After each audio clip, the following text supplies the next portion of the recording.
माँ, तुम यहाँ अकेले खड़े खड़े धान कूट रही हो और रूपा ससुरी कहाँ है? बेटा ओ कहाँ अपनी रुपया आंख जाकर बैठी हुई है? आ गई मोरे राजा। मैं अपनी रूप की दिया नहीं, प्यार की दिया जला के बैठी हूँ। समझ गया क्या? हाँ समझ गया।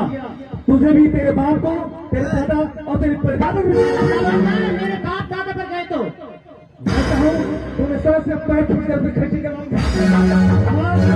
है करूँगा। मेरा बाप दादा पर गया, अगर दोबारा मेरे बाप दादा पर गया तो तुम्हारा टांगे पकड़ के रोड पे घिसा के ले जाऊंगी। हाँ, मेरा ही नाम है रूपा। अभी क्यों बुला रहे जी? इसके मुंह ना लागू तो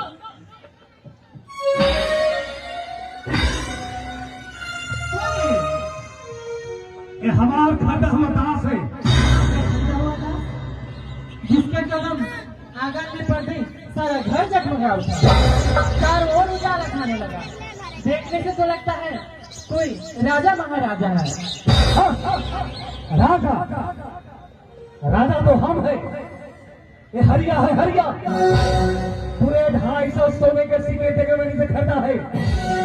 ये हमार खरीदा हुआ दास है।